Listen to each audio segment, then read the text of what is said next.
श्री साई भगवते नमः।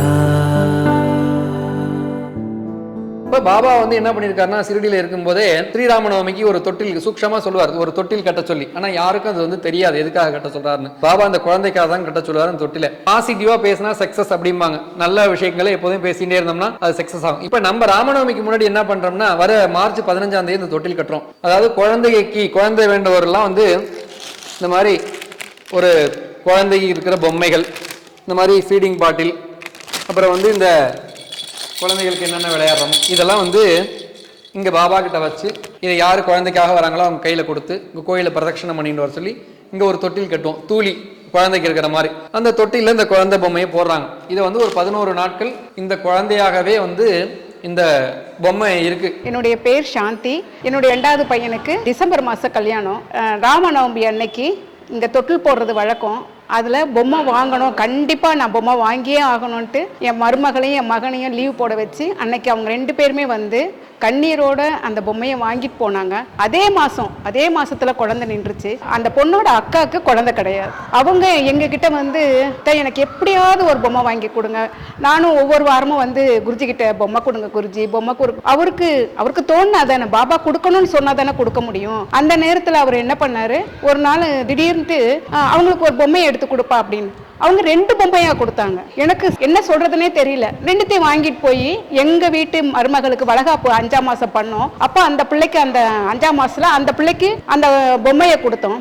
அதுல இருந்து 9ஆம் மாசம் வளகாப்பு பண்ணும்போது அந்த பிள்ளை 3 மாசம் அந்த பிள்ளை சொல்லி எங்க கிட்ட கண்ணீர் வடிச்சிட்டு கரெக்டா 10 மாசத்துல அடுத்த ஒரு குழந்தை. முதல் குழந்தை வந்து அவங்க அம்மா வீட்டு சைடுல பொம்பளை பிள்ளை தான், ஆம்பளை பிள்ளை கிடையாது. அப்ப அவங்களுக்கு ஆம்பளை பிள்ளைய கொடுத்தாரு. அவங்க மாமியார் வீட்டு சைடுல பொம்பளை வாரிசு கிடையாது. செகண்ட் குழந்தை பொம்பளை பிள்ளைய கொடுத்தாரு. இப்படியேப்பட்ட பாபா நம்மளை என்னைக்குமே தாழ்த்தவே மாட்டார். ஓம் ஸ்ரீ சாய் வாசுதேவாய நமः.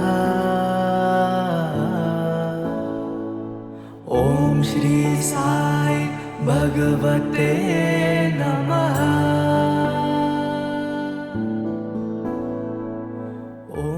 நான் அக்கா பொண்ணுக்கு 10 வருஷம் கல்யாணம் ஆகிட்டு 5 வருஷம் குழந்தை இல்லாமல் இருந்தால் இங்கே வந்து பாபா கோவிலில் ராமநவமிக்கு வந்து தொட்டில் போட்டு குழந்தை வாங்கி போய் கொடுத்தேன். அந்த வருஷமே நின்று போச்சவளுக்கு இப்போ 5 வயசு குழந்தை இருக்கான். நல்ல ஆக்டிவாக இருக்கான், நல்லா விளையாடுறோம். அவன் full and full Sai devotee தான் அந்த பையன். இங்கே தொட்டில் போடுற ஃபங்க்ஷன் வந்து மிக சிறப்பாக நடைபெற்றுட்டு இருக்கு அப்படின்னு கேள்விப்பட்டோம். அக்கா குழந்தைக்கு வந்து குழந்தை இல்லை அப்படின்னோடனே இங்கே வந்து தொட்டில் போட்டு 3 வருஷமாக ஆச்சு அவங்களுக்கு கல்யாணம் ஆகி. அப்புறம் தொட்டில் போட்ட ஒரு 2 மாதத்துலேயே அவங்க கன்சீவ் ஆகிட்டாங்க.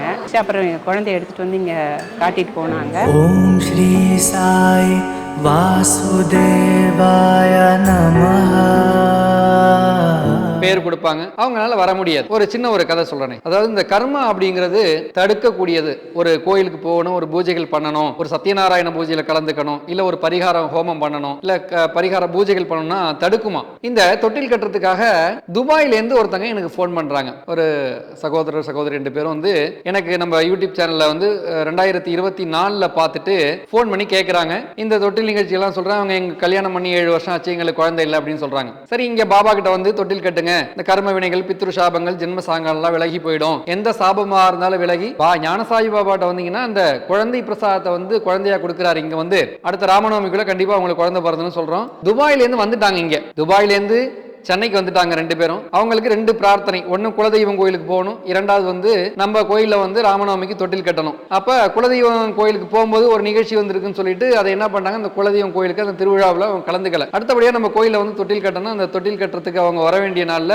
ஒரு வேற நிகழ்ச்சிக்கு ஒன்று ஏற்பாடு பண்றாங்க, நாங்க இங்க போறோம் அப்படின்னு சொல்றாங்க. அப்ப நான் கேட்டேன், நீங்க துபாயில இருந்து இங்க வந்துட்டீங்க, அப்ப குலதெய்வம் கோயிலுக்கும் போக முடியல, இந்த தொட்டிலும் கட்ட முடியலன்னா உங்களை ஏதோ ஒரு கர்மா தடுக்குதுங்க. நீங்க செய்யக்கூடிய காரியங்கள்ல வந்து போக விடாம தடுக்குது.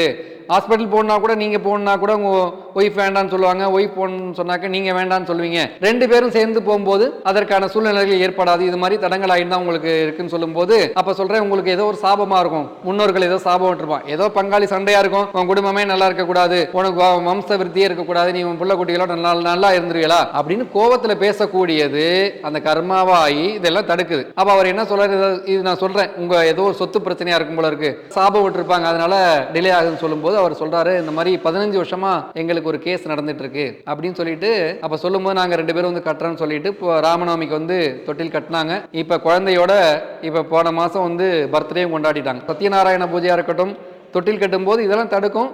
நம்ம அதையெல்லாம் தடங்களை மீறி நம்ம ஒரு அந்த இதை பண்ணிட்டோம் அப்படின்னா நம்மளுடைய பிரார்த்தனை பரிபூர்ணமா நிறைவேறும். ஓம் ஸ்ரீ சாய் பகவதே நமஹ. அது மாதிரி யார் யாரெல்லாம் குழந்தை பாக்கியம் வேண்டுமோ அவங்க எல்லாம் மார்ச் 15ஆம் தேதி நம்ம ஆலயத்துல வந்து தொட்டில் கட்டுறோம். வந்து தொட்டில் கட்டுங்க. பகவதே நமஹ.